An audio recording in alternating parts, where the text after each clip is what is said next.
Graça e paz, irmãos. Boa noite, tudo bem?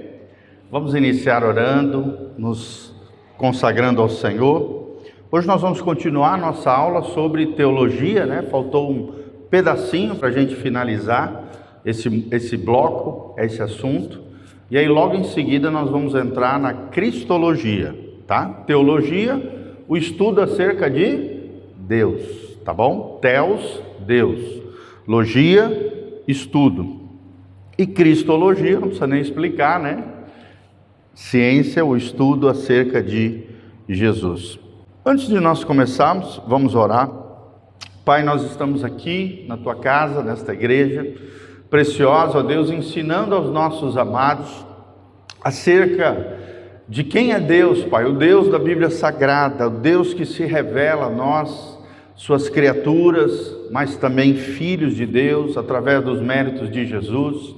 Aqui estamos na Tua presença, Pai, pedimos que o Senhor abra os olhos do nosso entendimento, para que possamos enxergar a grandeza sublime, ó Deus, a inefável grandeza da Tua graça, de quem é o Senhor, da maneira como o Senhor se revela através das Sagradas Escrituras. Queremos Te conhecer, Pai. Como diz Oséias 4:6, o meu povo perece porque lhe falta conhecimento, porque Tu, sacerdotes, abandonastes o Teu Deus. Pai, nós não queremos Te abandonar, nem deixar de pregar sobre o Senhor, mas queremos Te conhecer cada dia mais, Te louvar, Te agradecer, Te exaltar nesse lugar. É o que nós Te pedimos de todo o coração, para o louvor e glória do Teu nome, em o nome de Jesus. Amém e amém. Amém? Não, já está rodando, né? Tá. Só o da esquerda, só o da direita. Não, então tá certo. Vamos lá. Então vamos lá, gente. Abra comigo a palavra de Deus, Mateus 3:13, tá? É o nosso texto que nós vamos usar de base aqui. Vamos falar sobre a Trindade. E um dos textos mais lindos da palavra de Deus, onde aparece Deus Pai, Deus Filho e Deus Espírito Santo, é nesse texto de Mateus 3:13, no famoso batismo de Jesus, tá bom? Mateus 3:13 diz o seguinte, Mateus 3:13. Por esse tempo dirigiu-se Jesus da Galiléia para o Jordão, a fim de que João o batizasse. Ele, porém, o dissuadia, dizendo: eu é que preciso ser batizado por ti, e tu vens a mim? Disse João. Mas Jesus lhe respondeu: deixa por enquanto, porque assim nos convém cumprir toda a justiça. Então ele o admitiu. Batizado Jesus, saiu logo da água, e eis que se lhe abriram os céus, e viu o Espírito de Deus descendo como uma pomba, vindo sobre ele. E eis uma voz dos céus que dizia: este é o meu Filho amado, em quem me comprazo. Amém? Então nós vemos aqui as três pessoas da Trindade no batismo de Jesus. Jesus adentrando na água, sendo batizado por João Batista.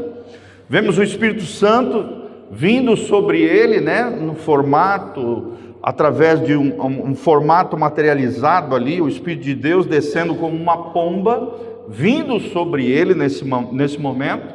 E logo em seguida nós vemos uma voz que dizia: este é o meu Filho amado, em quem me comprazo. O que é comprazo, gente? É o meu Filho amado em quem me alegro.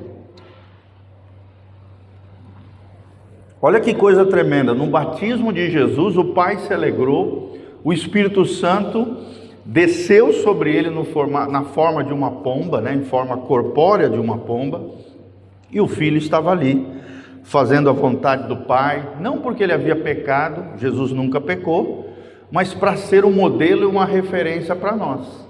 Amém?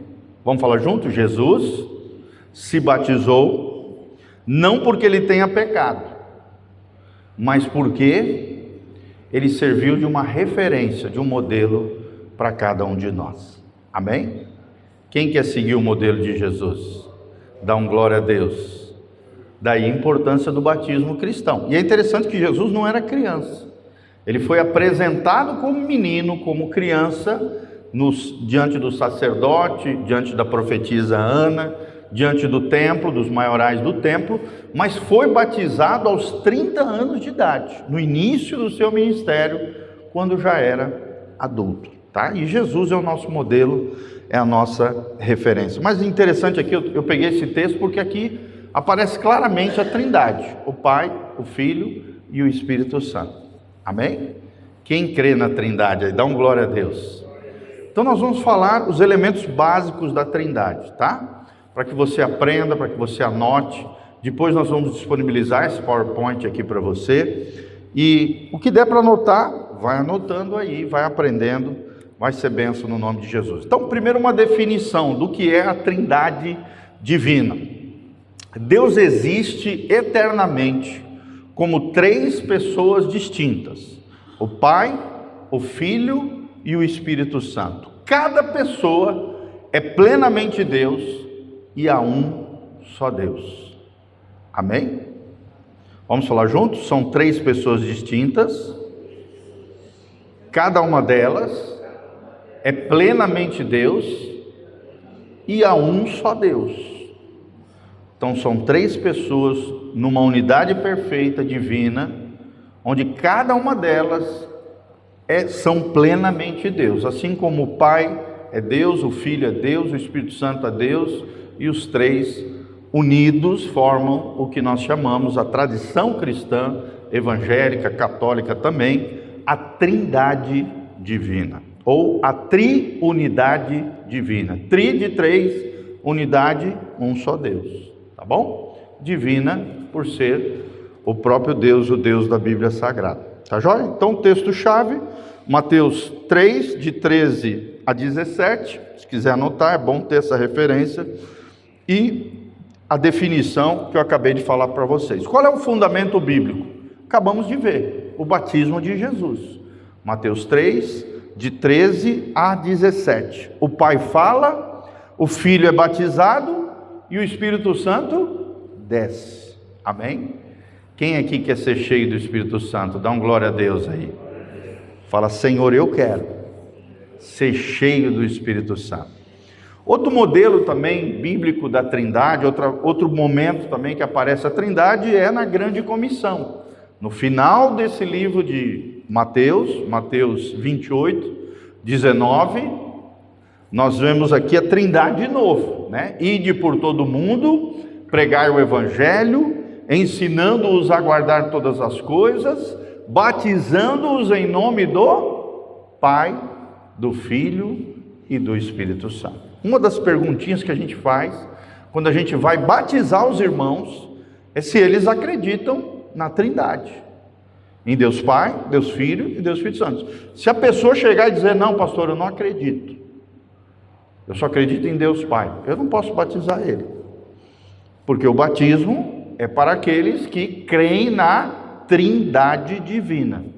Tanto é que na hora do batismo a gente fala: eu te batizo em nome do Pai, do Filho e do Espírito Santo. E aí a pessoa coloca a mãozinha no nariz, a gente desce as águas, levanta a pessoa, e ali está toda aquela ritualística linda, né? Lindíssima, que é o batismo nas águas, tá? Então a Grande Comissão é o segundo fundamento bíblico da existência e da manifestação ali visível, ou falada, ou aparecendo, da Trindade divina. E também nós vemos na bênção apostólica, gente. 2 Coríntios, vou ler aqui para vocês, 2 Coríntios, na bênção apostólica, 13 e 13, eu anotei errado aqui no texto. 2 Coríntios 13 e 13.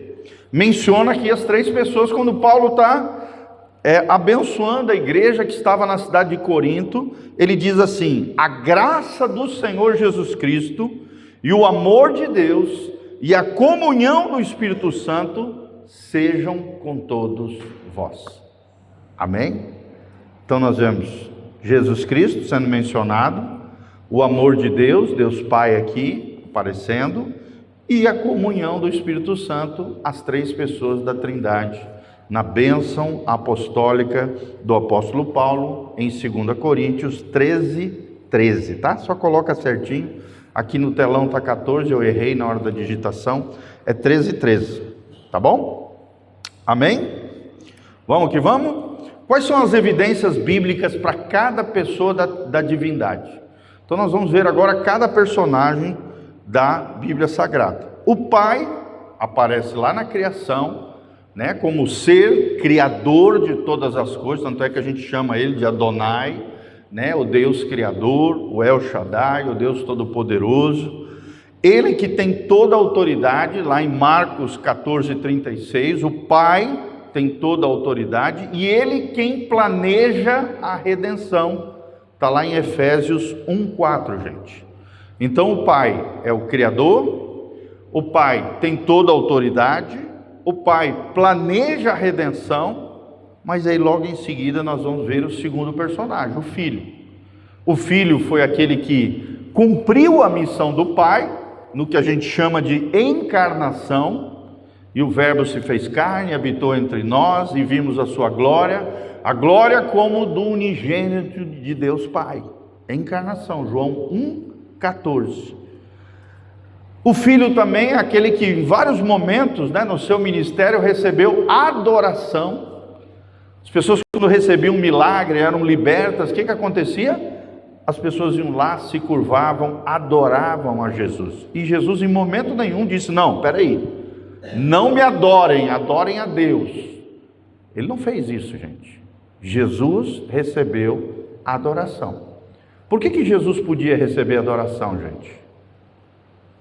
Porque ele era Deus, exatamente. Só Deus precisa, merece e não se importa com a adoração humana, no sentido de que a ele nós adoramos, né, com todo o nosso coração, só ele deve ser a nossa adoração, tá? João 20:28 menciona isso. E ele também foi o personagem da Trindade que ressuscitou. No poder do Espírito Santo ele foi ressurreto, dentro de um decreto divino do Pai, o Filho encarnou, o Filho foi adorado e o Filho ressuscitou dentre os mortos. Amém? Vamos falar junto? Encarnação, adoração e ressurreição. Ele fez isso? Sim, tá? Então nós estamos vendo aqui os principais feitos de cada um das três pessoas da Trindade. E o Espírito Santo já tem uma outra missão, é aquele que faz a regeneração dos crentes, também a gente chama de conversão ou novo nascimento, João 3:5, né? Importa que vocês nasçam de novo, porque aquele que não nascer de novo não pode ver o reino de Deus. Regeneração quem faz é o Espírito Santo.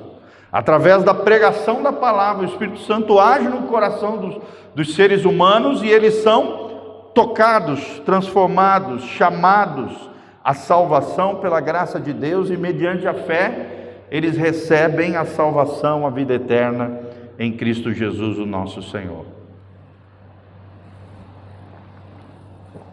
Amém? O Espírito Santo é quem nos ensina também.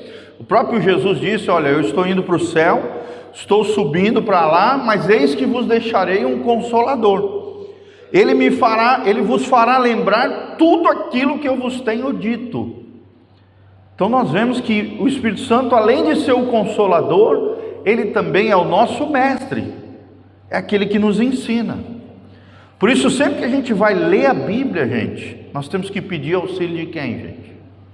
O Espírito Santo. Claro que também não é errado você orar ao Pai, você orar a Jesus, pedir ajuda dele, porque os três trabalham em conjunto, mas a pessoa que mais faz isso, a sua função, a sua missão é o Espírito Santo. Ok? É ele quem nos ensina. E é ele também quem atua conosco, né, em cooperação conosco, em milagres. Quando você vai orar por alguém, aquela pessoa recebe cura, Jesus é glorificado, o Pai também, mas quem opera aquele poder é o Espírito Santo. Ou então, anjos ministrando também da parte de Deus. Sim ou não, gente? Mas quem leva a nossa oração até o trono do Pai? O Espírito Santo. Então o Espírito Santo está atuando ali, em meio aos milagres, ao sobrenatural de Deus, o Espírito Santo está agindo ali a nosso favor, tá bom? Então as Escrituras atribuem atos divinos a cada pessoa sem dividir a essência divina, o Pai, o Filho e o Espírito Santo. Cada uma das três pessoas, elas são distintas, o Pai, o Filho e o Espírito Santo, mas todas elas são plenamente Deus e há um só Deus. Amém? Vamos falar junto? A Trindade são três pessoas distintas: o Pai, o Filho e o Espírito Santo. Fala comigo, todas elas são plenamente Deus e há um só Deus. Essas três verdades, gente, é a essência do que é a Trindade.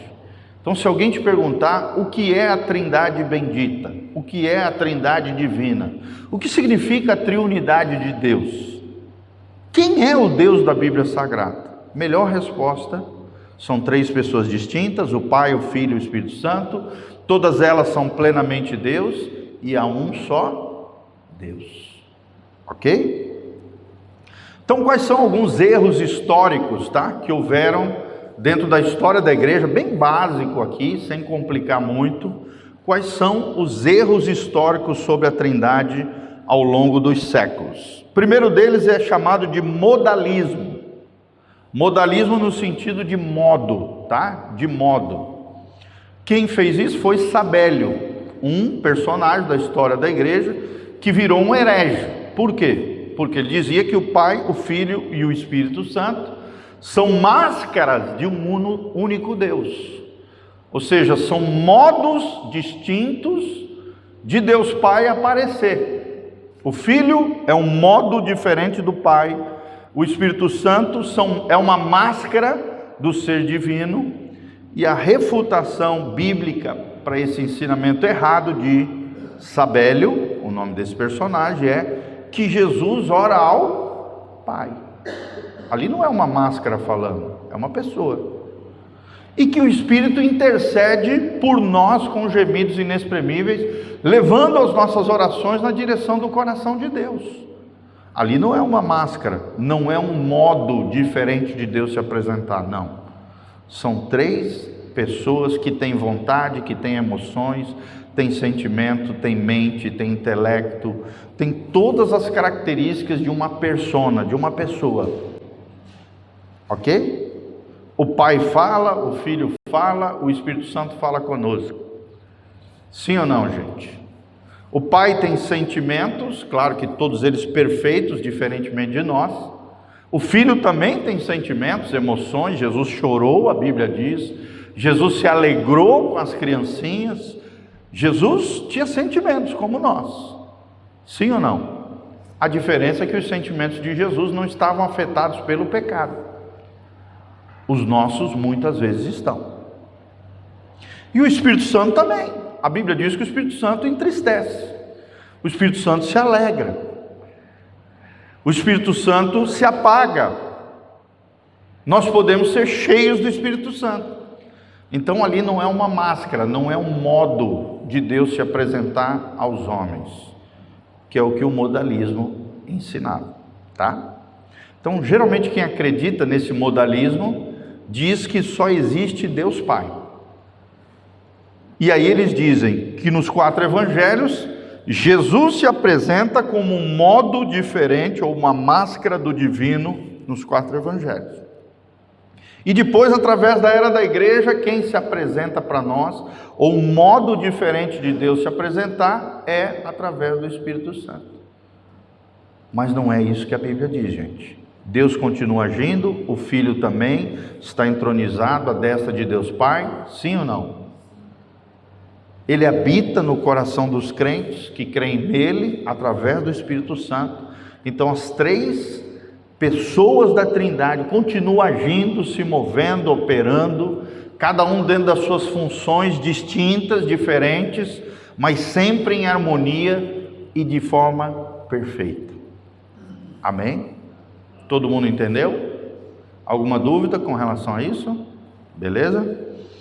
Então vamos lá. Arianismo, gente. Esse daqui foi um dos maiores hereges na história da igreja, tá? Arianismo. Vamos falar junto? Arianismo. Ário, um personagem da história da igreja que se transformou num grande herege. Foi um dos caras que mais deu trabalho na história da igreja, foi esse cara chamado Ário. Ele era um grande líder cristão na cidade de Alexandria, queria proeminência, e aí começou a trazer uns ensinamentos errados, e se transformou num grande herege, tá bom? Infelizmente, não aceitou o puxão de orelha dos demais líderes da igreja primitiva, e se transformou na história da igreja num dos maiores hereges que houve. E a grande cisão está aqui. Para Ário, Jesus é criatura, mas não um Deus eterno. Tem muita gente que acredita nisso, gente, que Jesus foi só um personagem da história, que Jesus só foi apenas um ser humano iluminado, mas que Jesus não era Deus. Isso, senta mais para cá, isso. Mas que Jesus não era Deus, dizem eles, né? Jesus é um revolucionário social, Jesus é um pregador da justiça, Jesus, dizem eles, né? Jesus é um avatar, uma espécie de espírito encarnado ao longo dos séculos, em diferentes personagens. Tudo isso é heresia, gente.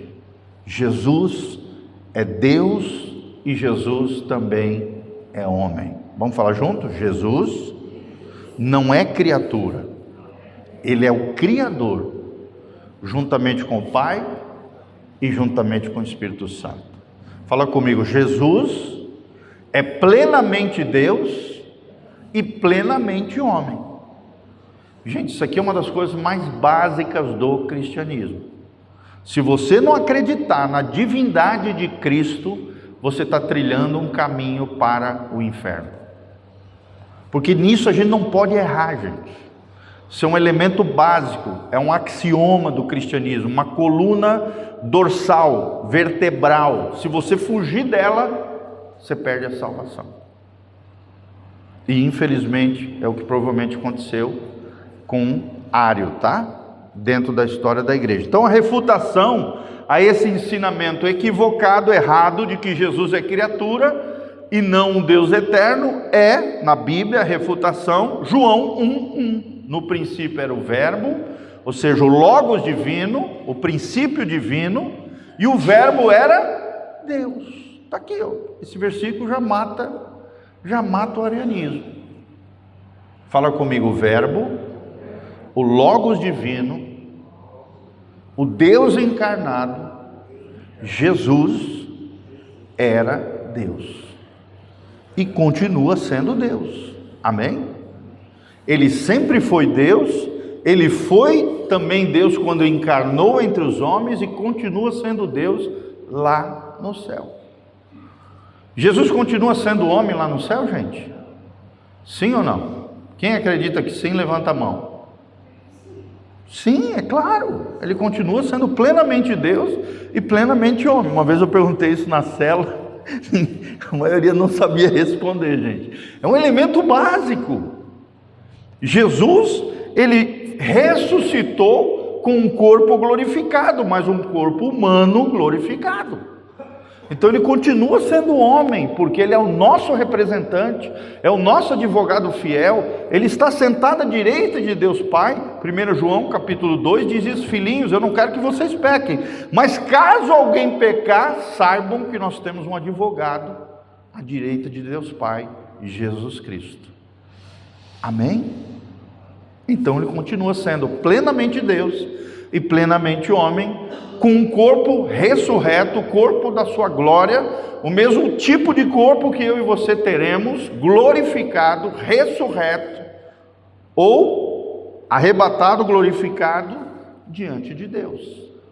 Amém? Quem quer esse corpo novo aí? Não vai ter defeito nenhum, não vai ter doença, não vai ter enfermidade, nada que nos envergonhe, nada, gente. Defeitos, né? Deficiência física, nada disso.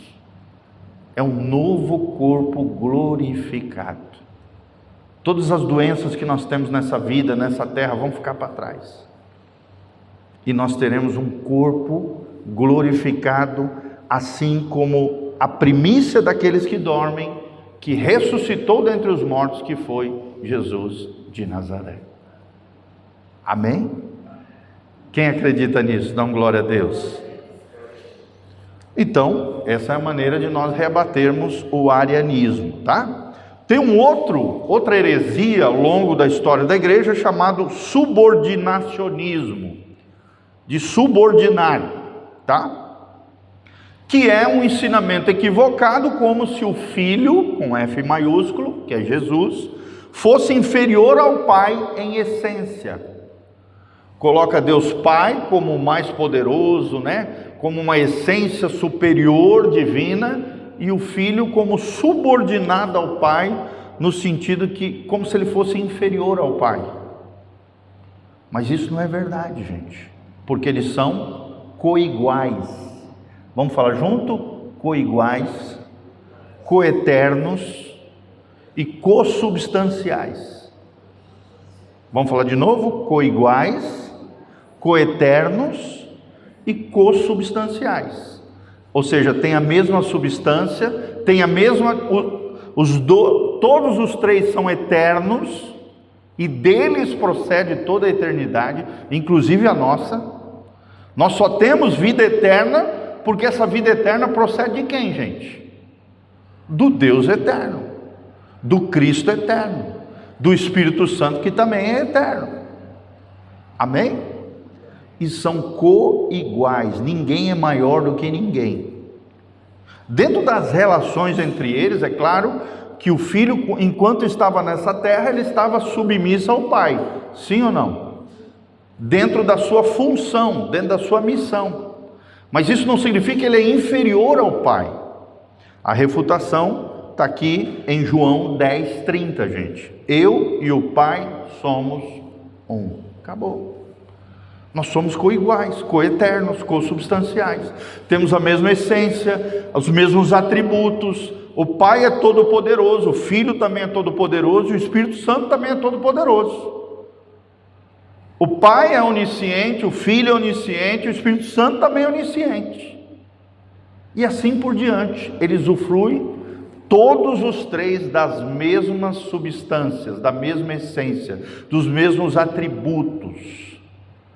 O Pai é glorificado, o Filho é glorificado, o Espírito Santo também é glorificado. Amém? Quem pode dar glória a Deus? Então, o subordinacionismo é errado.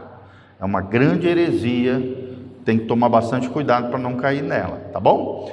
Então, esses são os três principais heresias ao longo da história. Tem outras também, mas eu trouxe só as três principais, que são as mais comuns, que muitas vezes acabam se infiltrando dentro das igrejas, no bate-papo entre as pessoas. E aí você que está aprendendo aqui conosco, teologia, está sendo refinado o teu coração, a tua fé no Senhor, você está aprendendo o correto, o biblicamente correto, tá bom? Então vamos lá, doutrina ortodoxa. Ortodoxia significa tradicional, né, primaz, essencial. É isso que significa, fundamental, tá? Então, fundamentada na ortodoxia da Bíblia Sagrada. Um Deus e três pessoas. Os princípios essenciais, gente. Primeiro, o monoteísmo. O monoteísmo é diferente do politeísmo. O politeísmo, há muitos deuses por aí, né? Brahma, Shiva, Alá, Buda, são tudo falsos deuses, gente. Para o cristão só existe um Deus. Sim ou não? Três pessoas distintas, todas elas são plenamente Deus, e há um só Deus. Olha o monoteísmo. Há um só Deus. Está aqui no Shema hebraico aqui de Deuteronômio 6:4. Olha o que diz aqui, Deuteronômio 6:4. Ouve, ó Israel, o Senhor nosso Deus é o único Senhor. Aí vem o 5, amarás, pois, o Senhor teu Deus, de todo o teu coração, de toda a tua alma e de toda a tua força. Estas palavras que hoje te ordeno estarão no teu coração, tu as inculcarás aos teus filhos, delas falarás assentado em tua casa, andando pelo caminho, ao deitar-te, ao levantar-te, também atarás como um sinal na tua mão, e te serão por frontal entre os olhos, e escreverás nos umbrais da tua casa e nas tuas portas. Mas o destaque é o versículo 4. Ouve, Israel, o Senhor nosso Deus é o único Senhor. Vamos falar junto? Ouve, ó Israel, o Senhor nosso Deus é o único Senhor. Amém?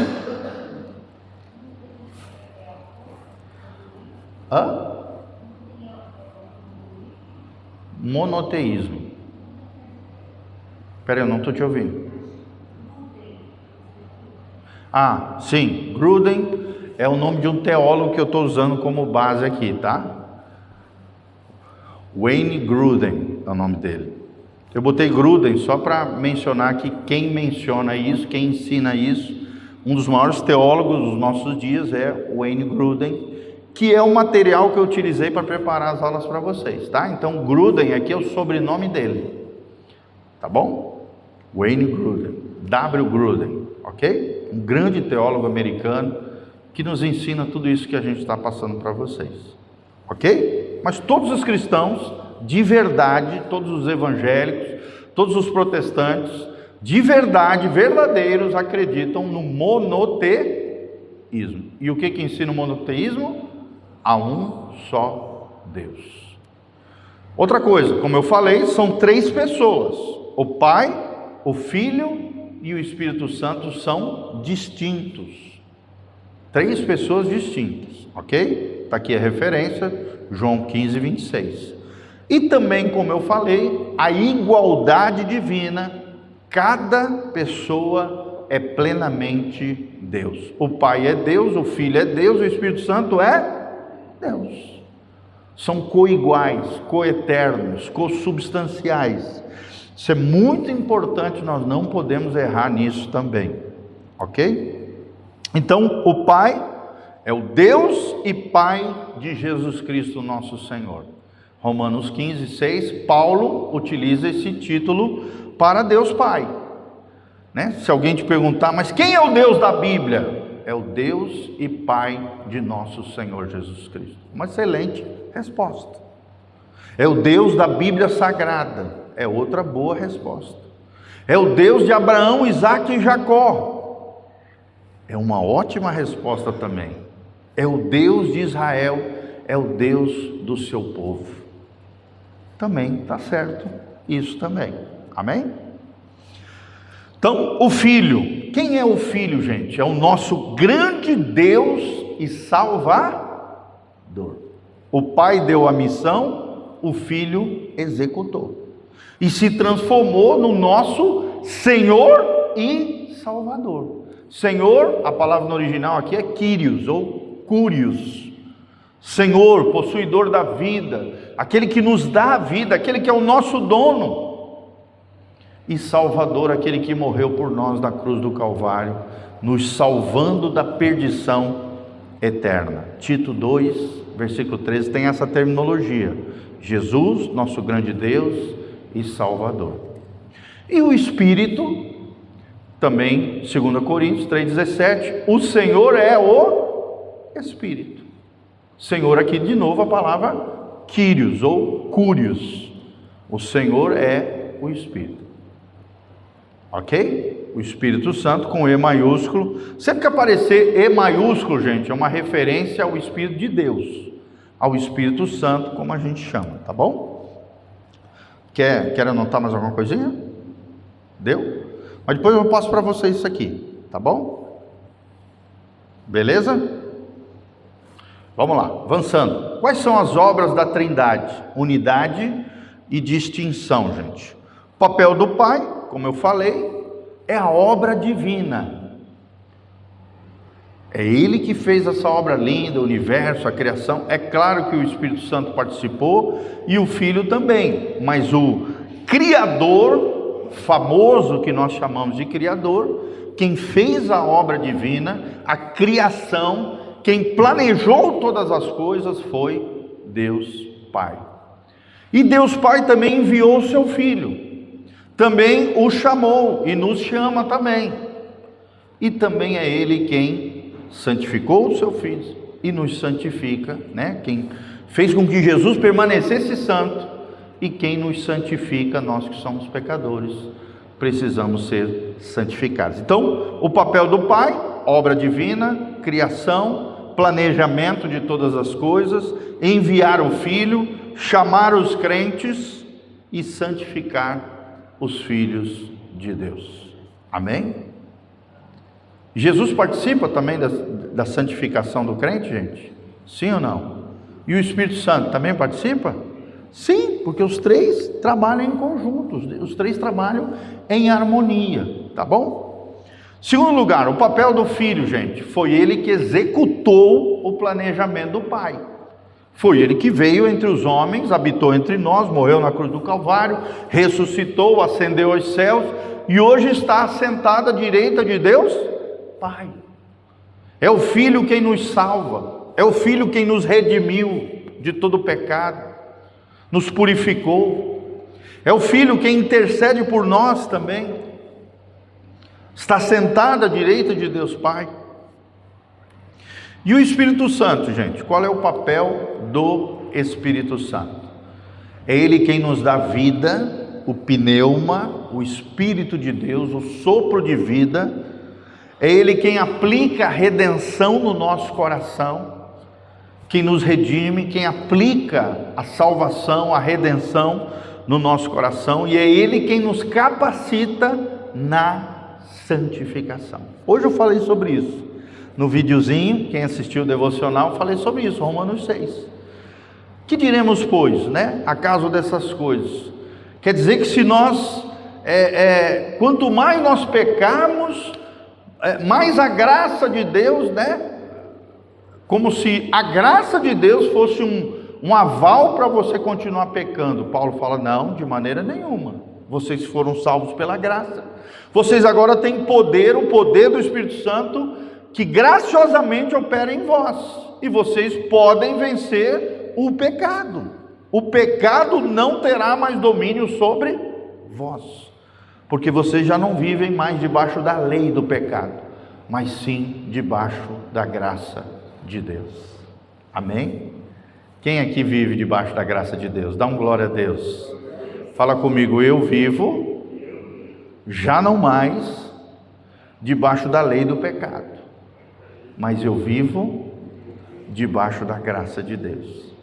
Gente, isso é lindo, gente. Quando você está se sentindo tentado, fraquejando, com desejo de pecar, com desejo de se destrambelhar de alguma maneira, declara esse versículo: o pecado não terá mais domínio sobre mim, porque eu já não vivo mais debaixo da lei, do pecado e da morte, mas eu vivo debaixo da graça de Deus.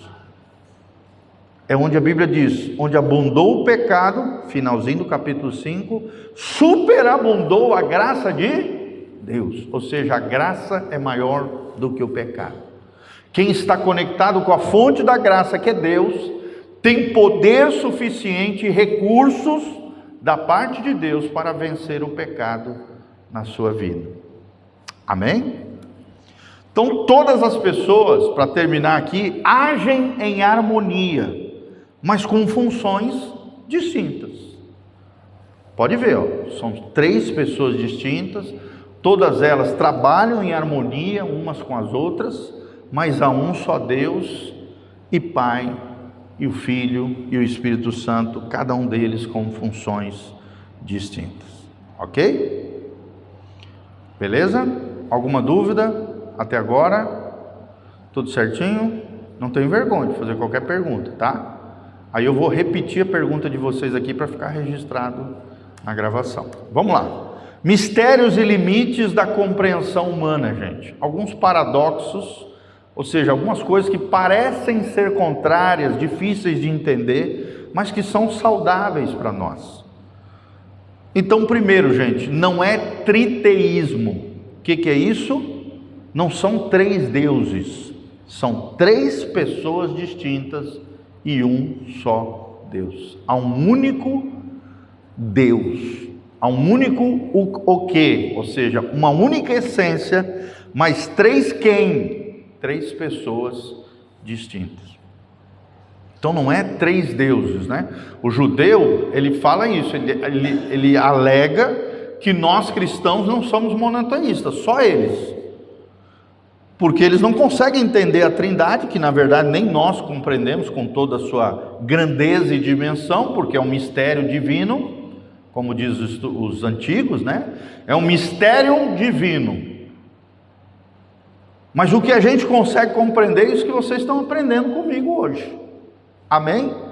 Para o judeu, ele acha que nós somos triteístas. Eles acham que nós acreditamos em três deuses. Porque ele não consegue fazer essa distinção entre três pessoas e há um só Deus. Para eles só existe Deus Pai.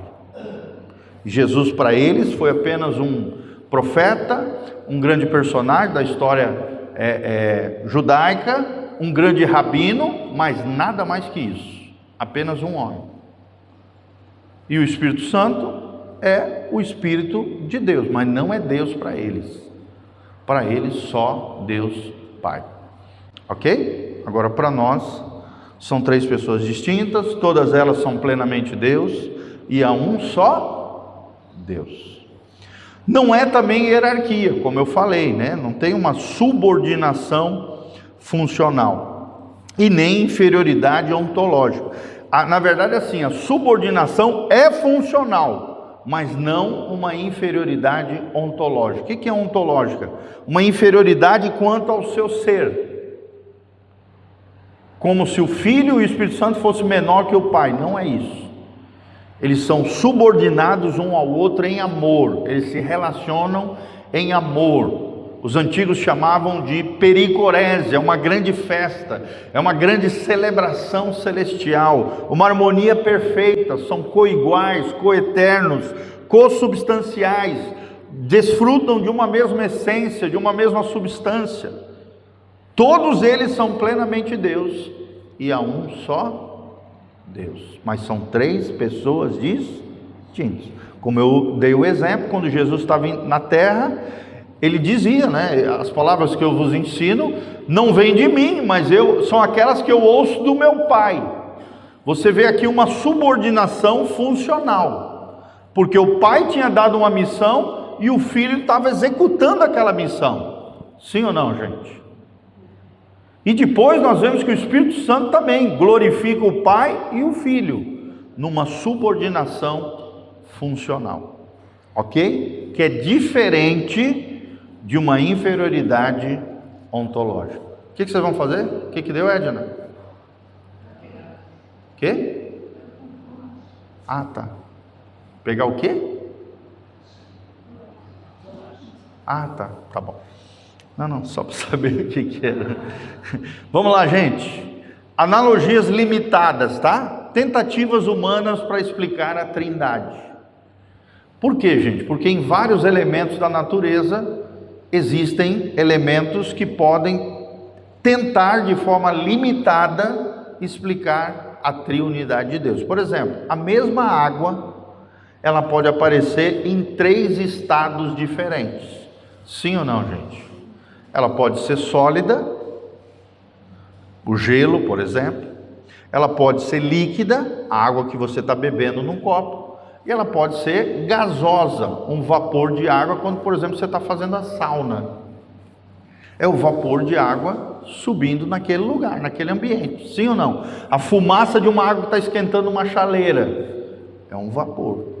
São três manifestações diferentes do mesmo elemento que é água. A substância é a mesma, H2O, só que em três estados diferentes: sólido, líquido e gasoso.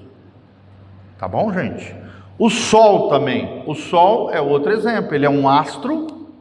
O Sol possui luz e também produz calor. Ao mesmo tempo ele é astro, ele é luz e é calor. Sim ou não, gente? Mas é claro que esses exemplos, o ser humano tem 3 partes distintas: corpo, alma e espírito, mas é um só ser humano, tripartite. É uma só pessoa, diferentemente de Deus, que são 3 pessoas. O ser humano é uma só pessoa com 3 partes distintas, distintivas ou diferentes. São só elementos para nós ilustrar que sim, isso é possível. Sim ou não, gente? Por exemplo, dentro de uma família existem várias pessoas, o pai, a mãe e os filhos, mas uma só família. São pessoas diferentes no mesmo núcleo familiar. Sim ou não, gente? Tudo isso Deus criou para nos deixar como referência, como exemplo, para que nossa mente humana, que é limitada, pudesse pelo menos ter um vislumbre, um flash de como funciona a Trindade. Amém? É claro que todos esses exemplos, que a gente chama aqui de analogias, são limitadas, porque nem se comparam com a Trindade divina. Ok? É só para a gente compreender e saber mais ou menos, ter uma ideia do que pode ser a Trindade, tá bom? Então aceitamos a Trindade porque a Bíblia ensina, não porque a compreendemos plenamente. Como é que nós, que temos uma mente finita, limitada, com limites, podemos compreender um Deus que é infinito, ilimitado, eterno? É humanamente impossível, gente. Sim ou não? Mas isso não significa que nós não podemos conhecer mais e mais a Deus. A Bíblia nos incentiva a isso. Sim ou não, gente? O que o salmista diz? Senhor, tenho fome de ti. Num dos profetas menores diz que nós devemos prosseguir em conhecer mais e mais a Deus. Então o conhecimento de Deus, ele é progressivo. Na medida em que nós nos relacionamos com Deus, Deus se revela a nós. E qual é a maior revelação de Deus aos homens, gente? Jesus Cristo. E a segunda maior revelação, que revela também o Cristo? A Bíblia Sagrada. Deus se revela aos homens através, a revelação principal é Jesus Cristo. E a outra grande revelação de Deus aos homens é a Bíblia Sagrada, que também revela o Cristo. Sim ou não, gente? Amém? Então vamos lá. Todo mundo está entendendo até agora? Alguma dúvida? Então vamos lá. A Trindade, gente, é a pedra angular da identidade de Deus e da salvação. É o fundamento do crente, é o fundamento do cristão. Então nós temos que crer e temos que nos apropriar desse conhecimento maravilhoso de quem é o nosso Deus. Por que a Trindade é tão importante a gente estudar, gente, e aplicar na nossa vida?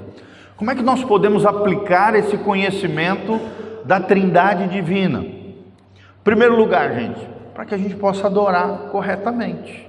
Sim ou não? Sim. A adoração, né? O modelo de amor eterno entre as 3 pessoas, o Pai, o Filho e o Espírito Santo, o que os especialistas chamam de pericorese, essa harmonia perfeita, essa grande festa no céu, entre o Pai, o Filho e o Espírito Santo, uma eterna festa celestial.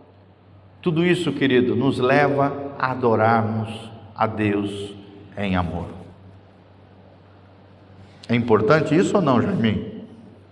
Maravilhoso, tá? Segundo, para nós entendermos como comunidade, temos unidade na diversidade, somos membros do corpo de Cristo, somos diferentes, somos distintos, mas todos nós somos filhos de Deus, e por isso temos que ter uma só fé, um só Espírito, um só batismo, um só coração. Então é a unidade na diversidade que reflete a imagem de Deus. O Jaiminho é diferente de mim, eu sou diferente.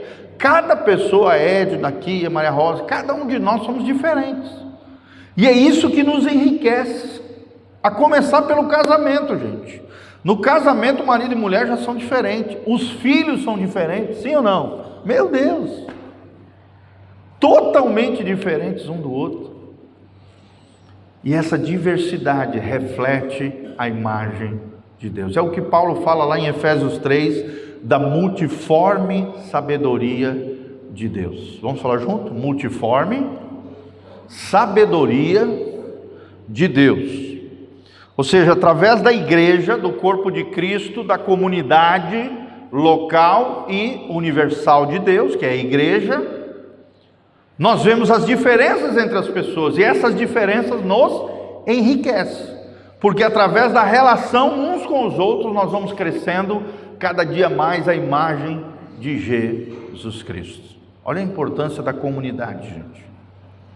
Outra coisa, a oração, gente. Nós oramos ao Pai, em nome do Filho, no poder do Espírito Santo.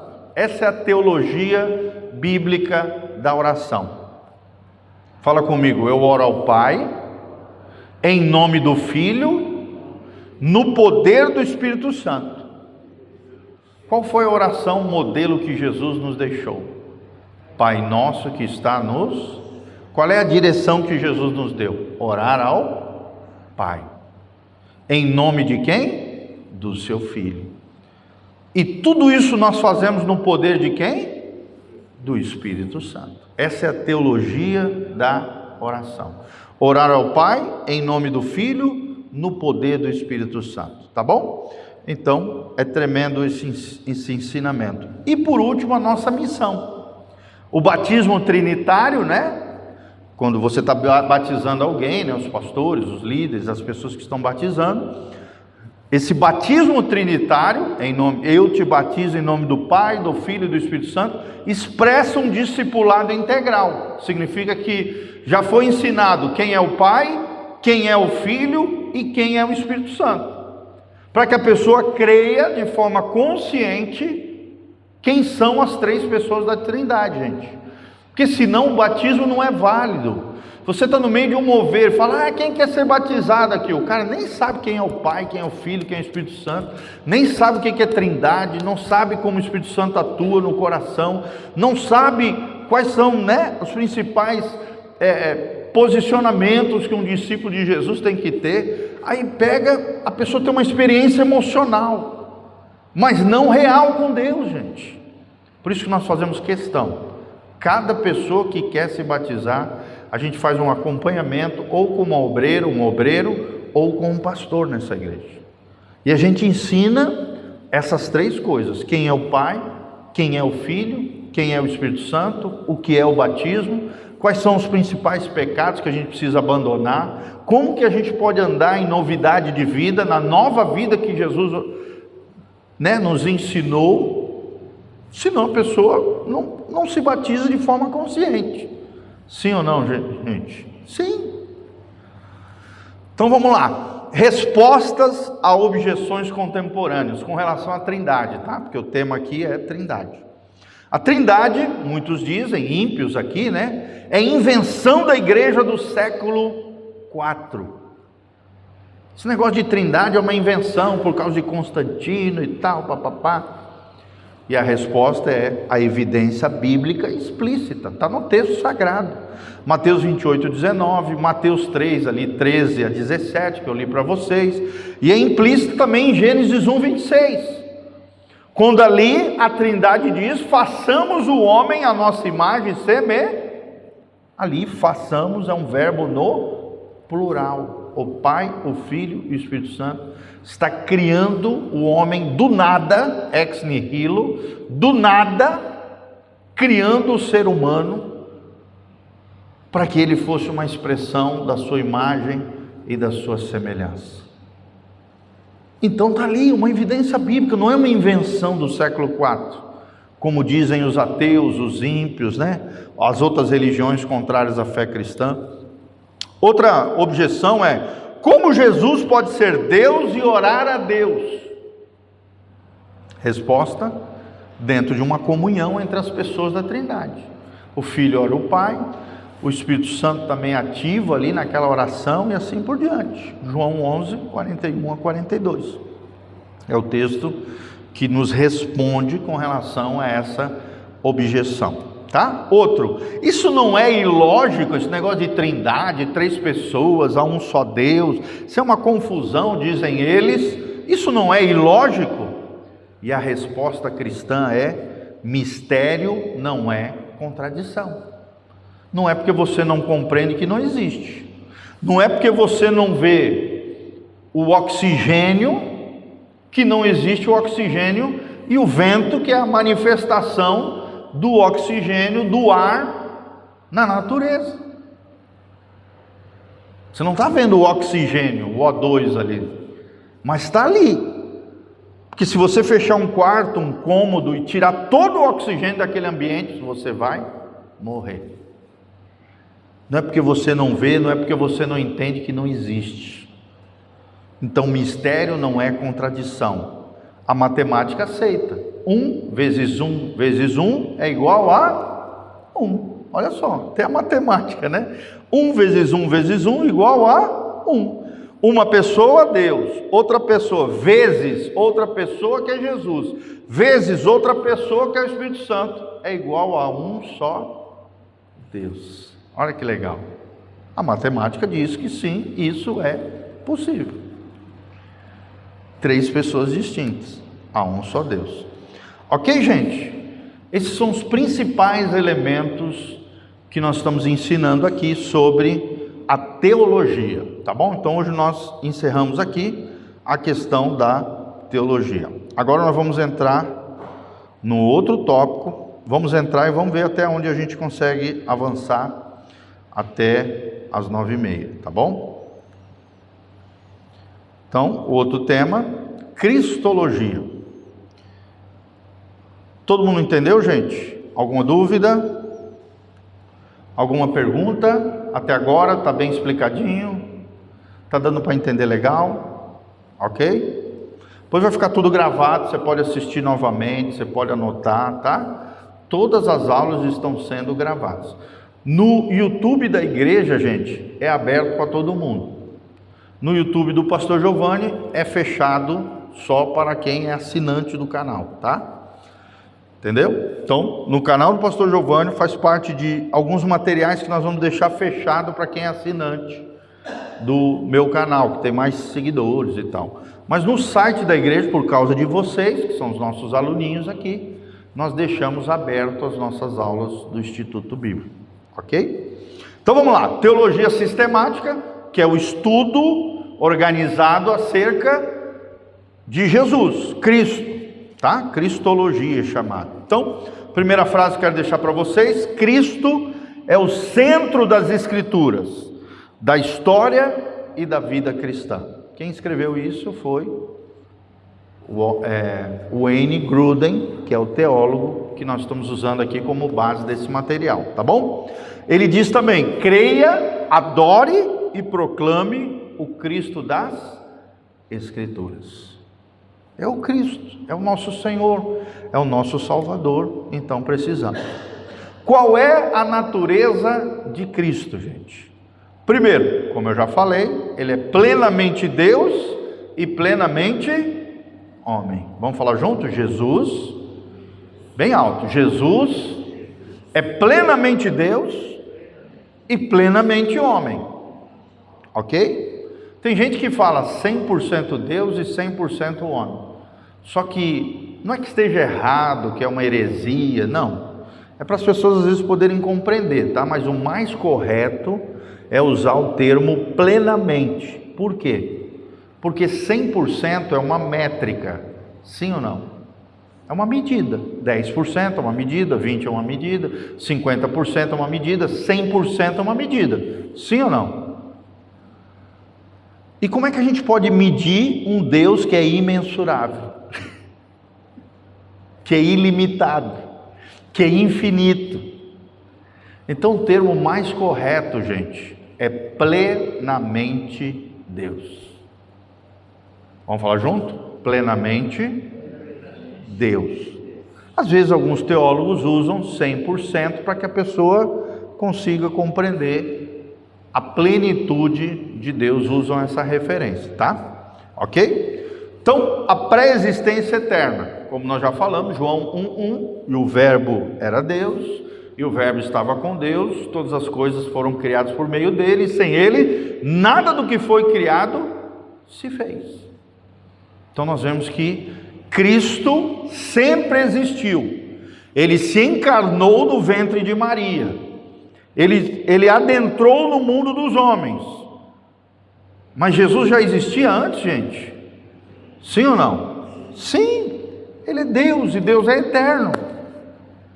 Então a encarnação foi um fato histórico, Deus entrando no mundo dos homens, e o verbo se fez carne e habitou entre nós, e vimos a sua glória como a graça, como a glória do unigênito do Pai, cheio de graça e cheio de verdade. Amém? Fala comigo, cheio de graça e cheio da verdade. Ele é a glória do Deus Todo-Poderoso, gente. Ele é a glória do Deus Todo-Poderoso. Então, ele sempre existiu, ele sempre existirá, ele é eterno. Quais são os atributos divinos de Jesus? Ele é onisciente, ou seja, ele tem a ciência, conhecimento pleno de todas as coisas. Jesus sabe quantos dias você vai viver, gente? Sim ou não? Jesus sabe se você vai ser salvo ou não? É claro, ele é onisciente. Tem alguma coisa que passa desapercebido por Jesus? Não. Tem alguma coisa que é novidade para Jesus? Tem alguma coisa que Jesus fica surpreendido? Eu não sabia. Não, ele é onisciente. Ele sabe de todas as coisas, ele tem a sabedoria plena, ele é a própria personificação da sabedoria divina, gente. E ele também é onipotente. O que é onipotência, gente? Ele tem todo o poder. No final de Mateus 28 ele diz: eis que todo o poder me foi dado. E aí logo em seguida ele diz: ide por todo o mundo, ou seja, ele delega esse poder à sua igreja, ao corpo de Cristo, aos crentes nessa terra. Toda a autoridade foi dada para ele, mas ele delega, ele transmite essa autoridade para mim e para você. Glória a Deus. Isso não significa que nós somos onipotentes, tá? Nós não somos super-homens, super-mulheres, nem onipotentes, mas o nosso Deus é. Ok?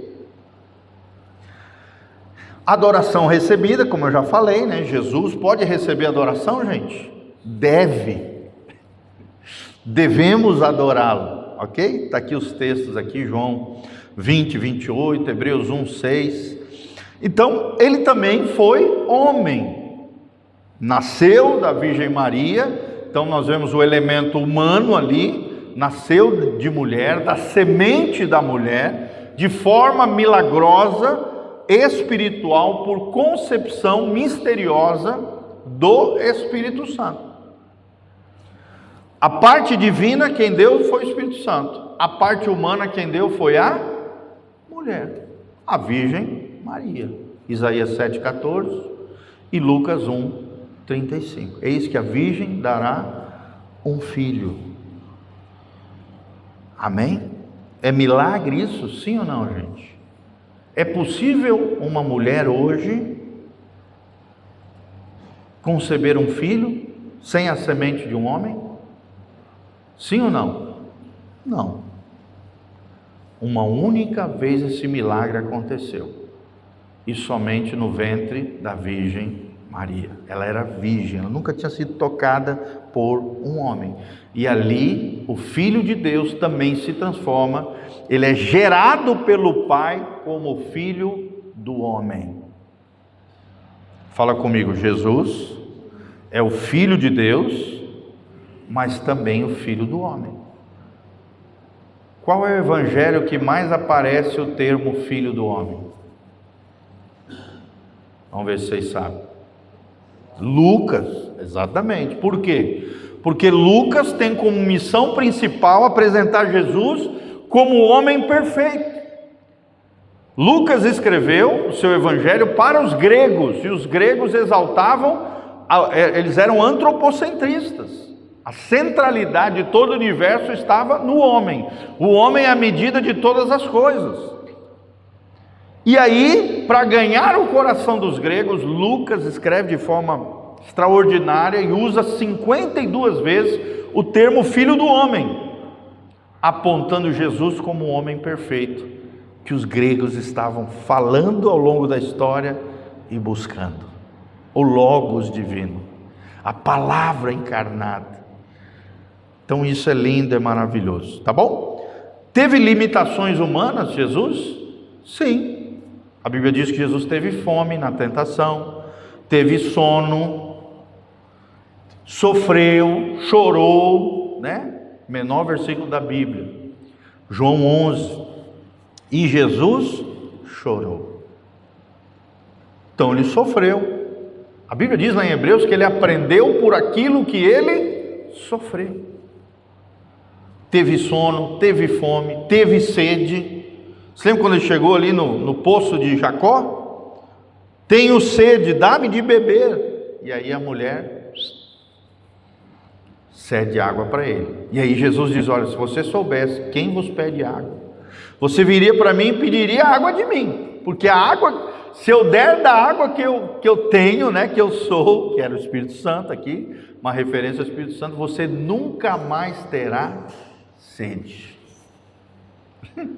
Se você soubesse quem te pede água aqui, então nós vemos que Jesus teve sede.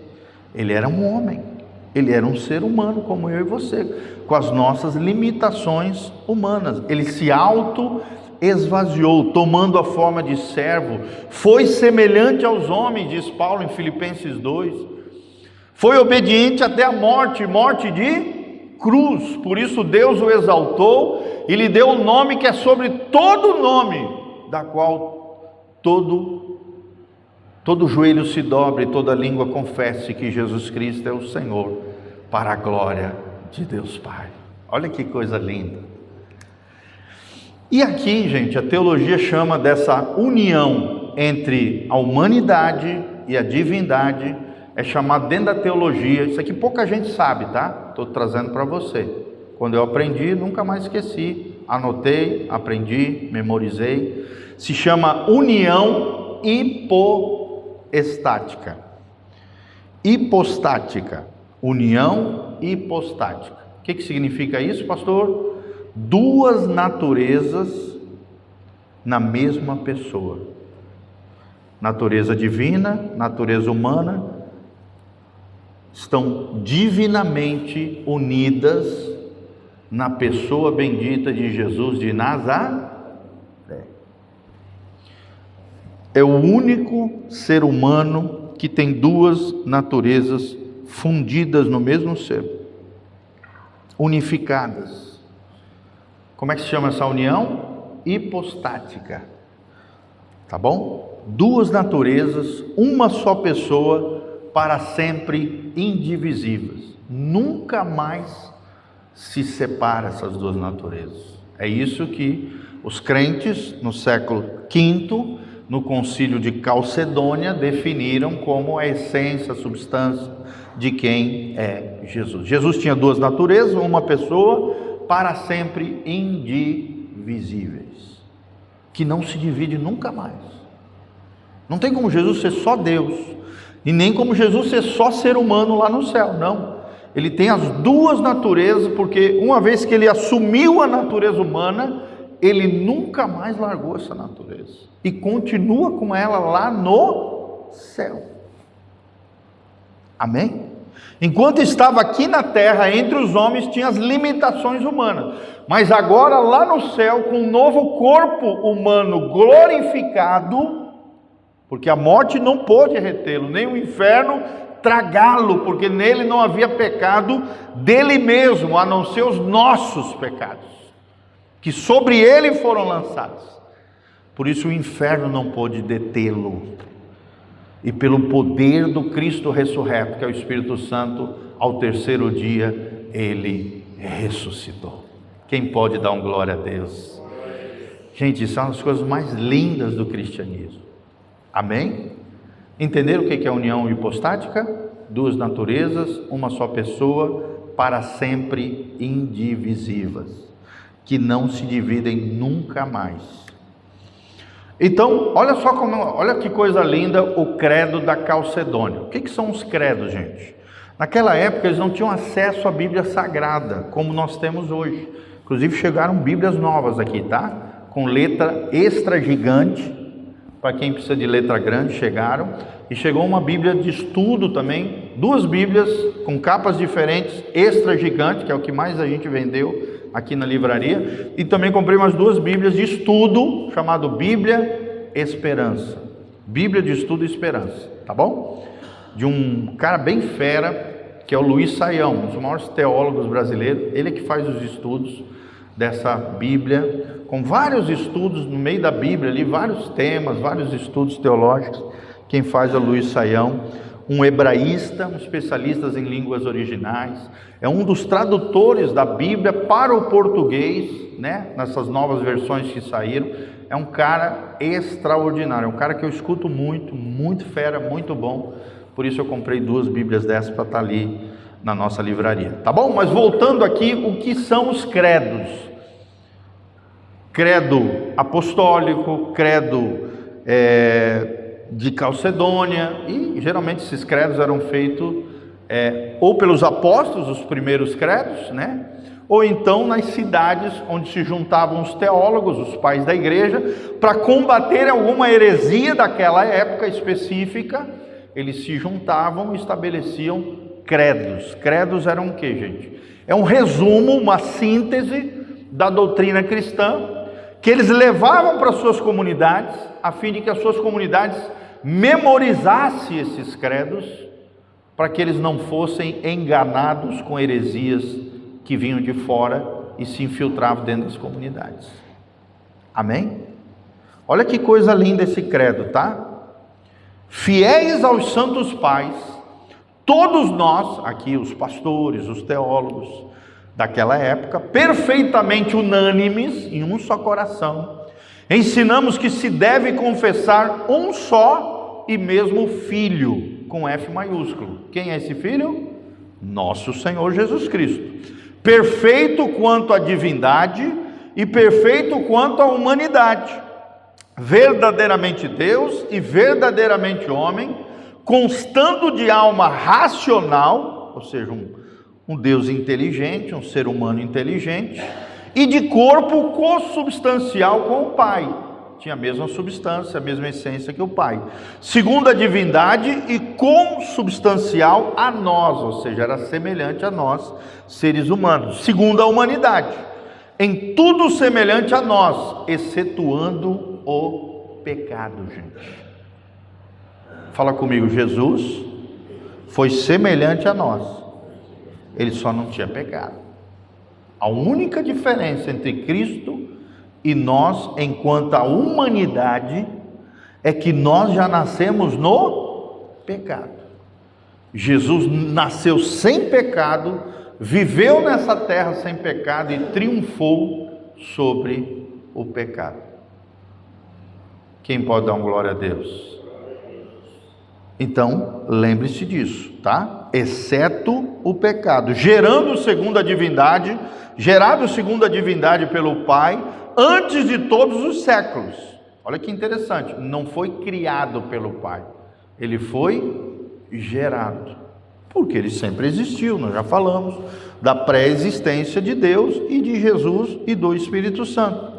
Então ele foi gerado pelo Pai, segundo a divindade pelo Pai, antes de todos os séculos, e nestes últimos dias, segundo a humanidade, por nós e para a nossa salvação, nascido da Virgem Maria, mãe de Jesus, um e só, o mesmo Cristo, Filho, Senhor, unigênito, que se deve confessar em 2 naturezas inconfundíveis, imutáveis, ou seja, que não se mudam, indivisíveis, que não se dividem, inseparáveis, que não se separam. A distinção de naturezas de modo algum é anulada pela união. Antes é preservada a propriedade de cada natureza. Quais são as 2 naturezas de Jesus? Humana e divina. concorrendo para formar uma só pessoa, em uma só subsistência, não separado nem dividido em duas pessoas, mas um só e o mesmo Filho, o unigênito, o Verbo de Deus, o Senhor Jesus Cristo, conforme os profetas desde o princípio, desde lá de Gênesis 3,15, que a semente da mulher pisaria na cabeça da serpente e a serpente morderia o calcanhar.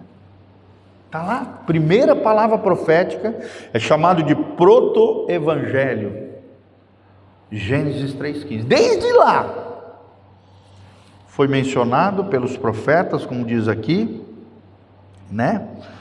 Cadê? O Verbo de Deus, o Senhor Jesus Cristo, conforme os profetas, desde o princípio acerca dele testemunharam, e o mesmo Senhor Jesus nos ensinou, e o credo dos santos pais nos transmitiu.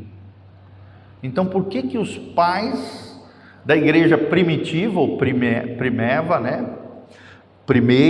Os primeiros pais fizeram tudo isso, gente, para que os crentes tivessem uma teologia sadia, não tóxica, incontaminada, pura, santa, diante de Deus e diante dos homens. Eles não tinham acesso à Bíblia igual nós hoje. Pega o celular, abre o aplicativo, vamos conferir aqui o que o cara está falando. Não. Então eles memorizavam através de canções e através dos credos apostólicos. Amém? Ok? A essência da teologia cristã. Então, quais são os ofícios de Cristo, gente? Isso aqui é muito legal. Quais são os 3 ofícios de Cristo? Eu tenho até uma palavra sobre esse assunto, você pode encontrar lá no YouTube, os 3 ofícios de Cristo. Primeiro ofício, Jesus era um profeta, não qualquer profeta. Ele foi o profeta. Por quê? Porque ele revelou quem era Deus. Quem é Deus? Em João 1,18 menciona isso. E é ele como profeta que governa todas as coisas. Efésios 1:22, gente. Amém? Segundo ofício de Jesus, gente. Jesus também é sacerdote. Por quê? Porque ele ofereceu um sacrifício puro, santo, sem mácula. Qual foi o sacrifício que Jesus fez? A si mesmo. Na cruz do Calvário, no altar da cruz, Jesus ofereceu a si mesmo como sacrifício santo, puro e imaculado por amor de nós. Eis aí o Cordeiro de Deus que tira o pecado do mundo. E também Romanos 8,34, como nosso sacerdote, ele intercede pelos crentes. Ele é o nosso advogado fiel, ele é o nosso intercessor assentado à direita de Deus Pai. Terceiro, Jesus também é o nosso rei, é o rei dos reis, é o Senhor dos senhores, é ele quem nos chama ao arrependimento, Marcos 1,15, e é ele quem estabelece o reino de Deus, derrotando todo o mal. 1 Coríntios 15:15, tá bom? 1 Coríntios 15:15 é legal para a gente ler, olha o que diz aqui. 1 Coríntios 15:15. E somos tidos por falsos testemunhos de Deus, porque temos asseverado contra Deus que ele ressuscitou a Cristo, ao qual ele não ressuscitou. Se é certo que os mortos não ressuscitaram, porque se os mortos não ressuscitaram, também Cristo não ressuscitou. E se Cristo não ressuscitou, é vã a vossa fé, e ainda permaneceis nos vossos pecados. E ainda mais os que dormiram em Cristo pereceram. Se a nossa esperança em Cristo se limita apenas a esta vida, somos os mais infelizes de todos os homens. Ok? Então aqui está falando da vitória de Jesus através da ressurreição. Se Jesus não ressuscitou, então a gente está brincando aqui de ser crente. A vitória de Cristo foi selada através da ressurreição. Ali ele despojou principados, potestades, na cruz do Calvário também os envergonhou, pegou o escrito de dívida que era contra nós e anulou, quebrou, destruiu na cruz do Calvário e nos deu eterna salvação. Amém? Quem pode dar um glória a Deus?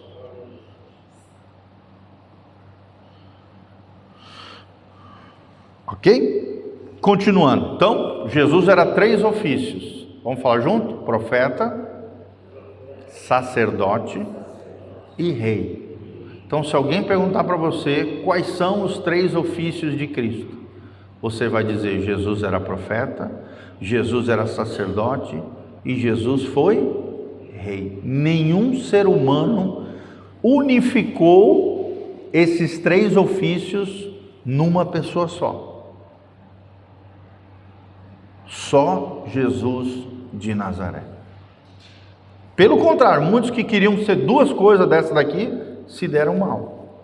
Como por exemplo o rei Uzias. Ele era rei, quis dar uma de sacerdote. O que aconteceu? Se lascou. Se lascou, sim ou não, gente? Igual muita gente hoje, que é rei, quer dar uma de sacerdote, né? Já acha que sabe mais que o pastor, vai lá, abre uma igreja do jeito dele. Ah, é? Peraí, Deus te chamou para ser rei ou para ser sacerdote?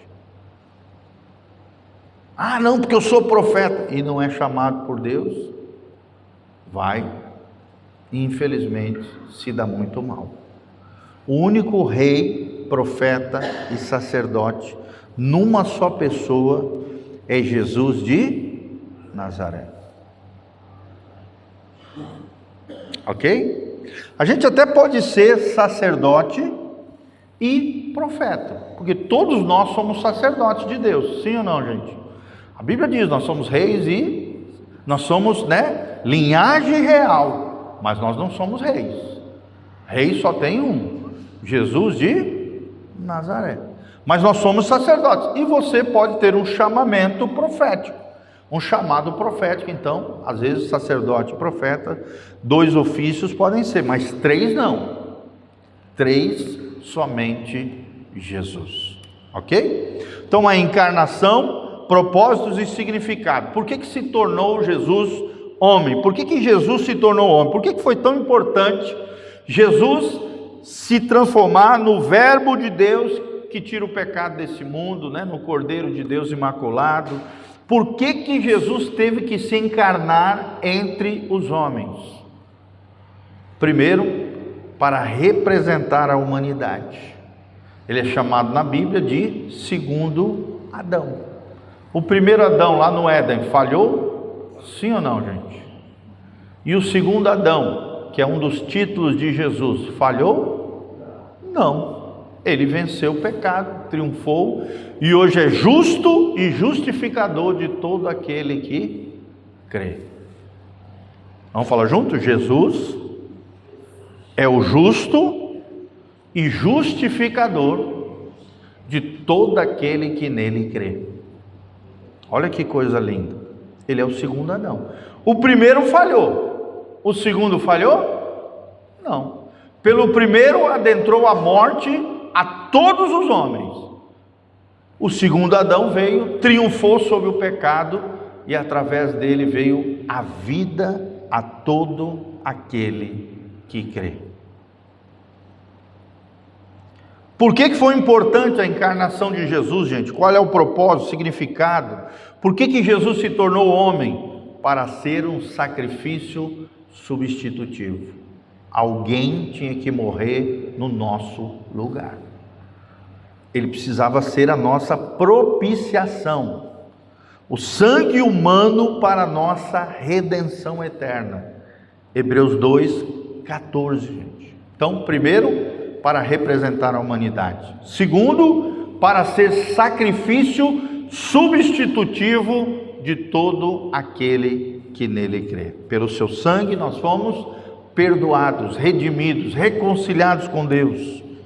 E terceiro, gente, para ser exemplo para nós de obediência. Se nós temos um modelo bíblico de obediência perfeita, quem é? Jesus. Quem é o nosso modelo de obediência, gente? Jesus. Moisés foi perfeitamente obediente? Não. Principalmente no final, deu uma pisada na bola trágica, né? Deus falou para ele, fala com a rocha. Ele estava com raiva dos israelitas, por causa de uma murmuração lá, ele pegou e bateu na rocha, desobedeceu. E por causa disso ele perdeu a oportunidade de entrar na terra prometida. Olha como Deus leva a sério a desobediência. Mas graças a Deus, Deus o conduziu ao lar eterno, né, por graça e misericórdia, permitiu que ele subisse no monte, olhasse a terra prometida como uma promessa divina, mas não adentrou porque desobedeceu. Por mais que eu tivesse chorado, pedido ali para Deus, Deus falou não. O que nós aprendemos aqui, gente? Quanto maior o teu nível espiritual, mais sério Deus trata com o nosso comportamento e a nossa atitude. Vocês estão entendendo? Uma coisa é o recém-convertido pisar na bola, errar, falhar. Deus tem muito mais graça, misericórdia, compaixão, porque o cara está aprendendo a ser crente, está aprendendo a ser filho de Deus. Agora outra coisa é tu estar num nível elevado, espiritual, de glória, de conhecimento, de revelação. O tratamento é muito mais sério. Mas Jesus é o exemplo perfeito de obediência. É o nosso modelo de vida santa. 1 Pedro 2, 21. E também o 4 aqui, gente. Para simpatizar como sumo sacerdote. Exercer graça, misericórdia, compaixão, intercessão por nós lá no céu. Ele simpatiza, ele é sensível a mim e a você, porque ele também foi homem, gente. Então ele compreende as nossas fraquezas, as nossas debilidades, as nossas dificuldades, as nossas lutas, os nossos problemas. Jesus já passou por tudo isso, por isso ele se compadece das nossas fraquezas. Está lá em Hebreus 4,15, porque ele também foi homem, ser humano como eu e como você. Amém? E por último, por causa da sua kenosis. Kenosis é um termo grego que significa autoesvaziamento. Filipenses 2,7. Porque ele esvaziou-se a si mesmo. Ele não abdicou da divindade, mas adicionou a humanidade. Se fez semelhante aos homens, obediente até a morte, morte de cruz. Tornou-se servo, ser humano como nós, e foi obediente até o final. Isso se chama kenosis, tá? O autoesvaziamento de Jesus. Filipenses 2, de 5 até o versículo 11. Exatamente esse trecho que se chama o trecho da kenosis, que eu falei de cor aqui para vocês anteriormente. Beleza, gente? Então, quais são os propósitos e significados da encarnação? Primeiro, representar a humanidade. Segundo, ser sacrifício substitutivo. Terceiro, ser exemplo de obediência. Quarto, simpatizar conosco como nosso sumo sacerdote. E quinto, se autoesvaziar e ser um modelo para nós de quebrantamento e humildade, através da kenosis. Amém? Legal isso aqui, né? Joia demais. Então vamos lá, gente, mais um pouquinho, tá? Mais 12 minutinhos e a gente encerra. A obra redentora, a morte e a ressurreição, tudo isso se referindo a Jesus. Isso aqui, esse trecho aqui que nós estamos estudando juntos é a cristologia, o estudo acerca de Cristo. Os principais eventos, os principais ensinamentos sobre Jesus. Primeiro, a morte na cruz. Por que é importante, gente? Por que foi importante a morte na cruz de Jesus? Porque ali ele foi o nosso substituto penal. Ele sofreu o castigo que eu e você merecíamos. Está lá em Isaías 53, 5. Castigo que nos traz a paz estava sobre ele, pelas suas pisaduras nós fomos sarados. substituição penal. Ele sofreu a nossa pena, ele sofreu o castigo que eu e você merecíamos, os chicotes, a coroa de espinho, tudo isso. Ele foi a nossa, segundo lugar, propiciação. Ele morreu na cruz para ser o nosso Cordeiro Pascal, o Cordeiro de Deus que tira o pecado do mundo. Ele satisfez ali na cruz do Calvário a justiça divina. Senão todos nós estaríamos ferrados, perdidos dos nossos pecados e delitos. Paulo diz em Efésios 2, estávamos mortos em pecados e delitos, mas, diz lá no versículo 4, ele nos ressuscitou com Cristo. Olha que coisa linda. Ele foi propício por mim e por você, satisfez a justiça divina. 1 João 2,2, ok? Terceiro, para nos reconciliar com Deus, a reconciliação. A morte na cruz teve que acontecer para que eu e você, que éramos servos do pecado, escravos do pecado, nos tornássemos hoje amigos de Deus, reconciliados com Deus. Nós éramos inimigos de Deus, filhos da ira, diz a palavra de Deus, mas através da morte da cruz fomos reconciliados, restaurados da nossa relação com Deus, através da obra da cruz, da obra de Jesus. 2 Coríntios 5, 19. A ressurreição, gente. Vou ler esse trecho aqui, 2 Coríntios 5, 19. A saber que Deus estava em Cristo, reconciliando consigo o mundo, não imputando aos homens as suas transgressões, e nos confiou a palavra da reconciliação. Olha que coisa linda. De sorte, versículo 20, que somos embaixadores em nome de Cristo, como se Deus exortasse por nosso intermédio. E em nome de Cristo, pois, rogamos que vos reconcilieis com Deus. Aquele que não conheceu o pecado, ele o fez pecado por nós, para que nele fôssemos feitos justiça de Deus. Olha que coisa linda, gente. A reconciliação. Aí vem um outro grande episódio da vida de Jesus, a ressurreição. Vamos falar junto? Ressurreição. Por que foi importante a ressurreição, gente?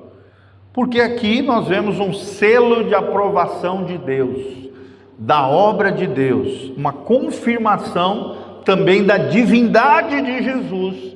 Romanos 1,4 menciona isso.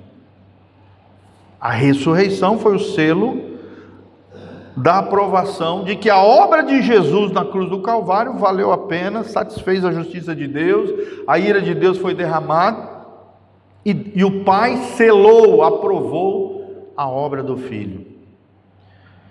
A ressurreição também é a garantia da nossa ressurreição. Jesus é o modelo, é o protótipo, foi as primícias daqueles que dormem, o primeiro ressurreto que vive eternamente e sempre viverá.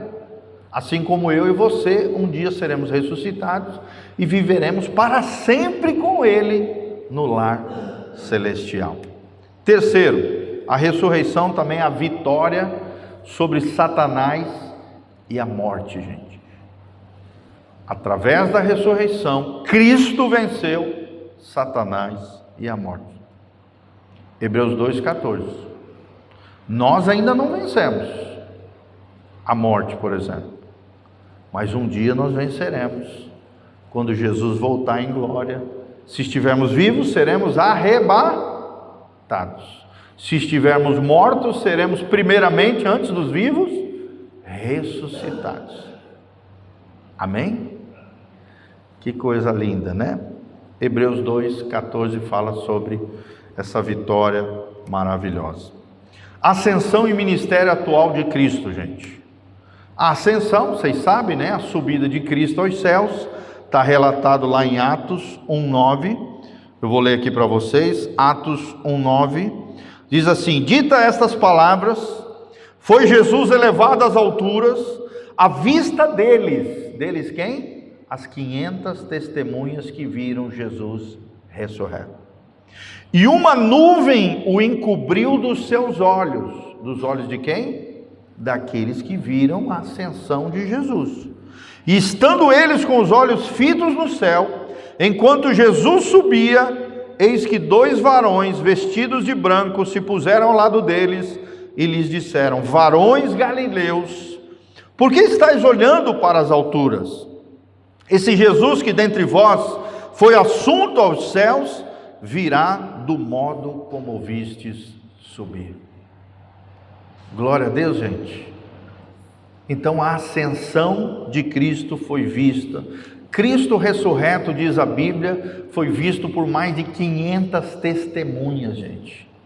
E a maioria delas morreram por martírio, por sofrimentos, de morte, né? Porque se fosse uma mentira a ressurreição, gente, ninguém morreria por uma mentira.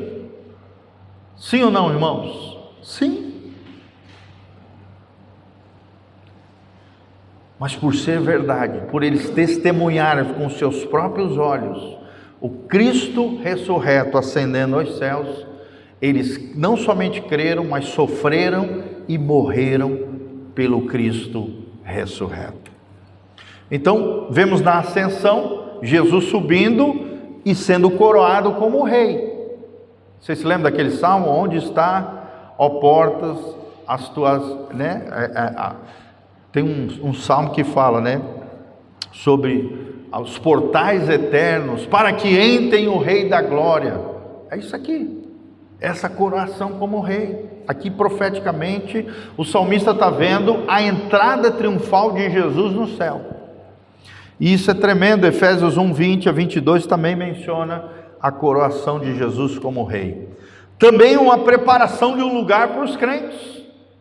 O que Jesus diz em João 14? Isso, exatamente. Na casa de meu pai há muitas moradas. Não se turbe o vosso coração. Credes em Deus e credes também em mim. Na casa de meu pai há muitas moradas. Se não fosse assim, eu não vos teria dito, mas eu estou indo para lá para vos preparar um lugar, para que aonde eu estiver, vós estejais comigo também. Quem quer ir para o lugar que Jesus está preparando para nós? Eu quero. Você quer também? Você tem que ansiar ir para o céu, gente. Esses dias eu ensinei sobre isso, né? Para mim, o viver é Cristo e o morrer é lucro. Viver é Cristo e o morrer é promoção para o céu, gente. Glória a Deus por isso. Então, Jesus está lá no céu, Ele ascendeu aos céus para nos preparar um lugar, o lugar dos crentes, a Nova Jerusalém, o lar celestial, o seio de Abraão, as moradas do Altíssimo, as mansões celestiais, o céu, como a gente chama, tá bom? Ministério presente. Ministério de presente que eu digo é ministério atual de Jesus lá na glória eterna. Ele continua, como nós já falamos, intercedendo, defendendo os crentes à destra de Deus Pai. Está ali, Hebreus 7:25. Então ele é o nosso intercessor, ele é o nosso advogado fiel, ele é o único mediador entre Deus e os homens. Segundo lugar, ele continua governando. Ele é o rei soberano, ele reina sobre a igreja, sobre a história, sobre os homens. Nada passa desapercebido diante dele. Um Cristo onisciente, onipotente, onipresente, extraordinário. Colossenses 1:18 menciona sobre ele,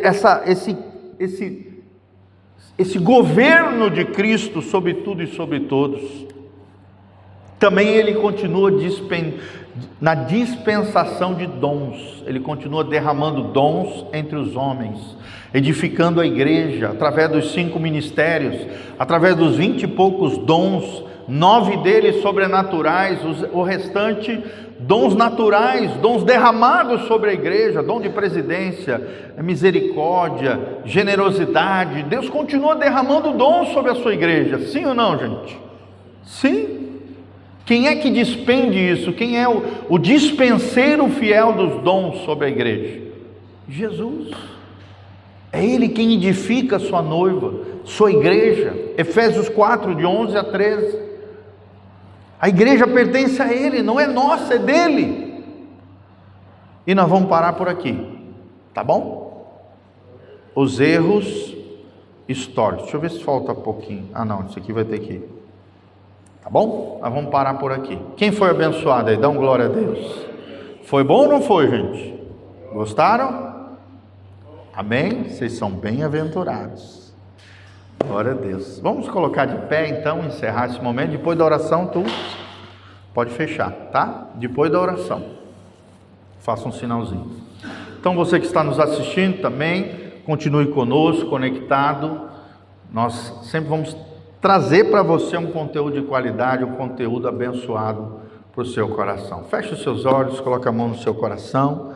Pai, obrigado pela aula de hoje, onde nós aprendemos sobre a Trindade divina, mas também aprendemos e adentramos agora na Cristologia, o estudo acerca de Jesus de Nazaré. Pai, que possamos compreender os teus mistérios, possamos conhecer mais e mais a Deus, porque a tua palavra diz que o povo que conhece o seu Deus torna-se forte, poderoso no Senhor. Pai, nós queremos isso, te conhecer cada dia mais, crescer na graça e no conhecimento do nosso Senhor Jesus Cristo, de Deus Pai, Deus Filho e Deus Espírito Santo.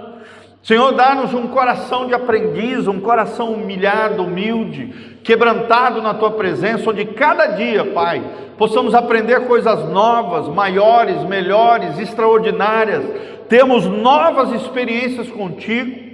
Senhor, abençoa cada um daqueles que vão estar nos assistindo através desses materiais, sejam tocados, sejam abençoados.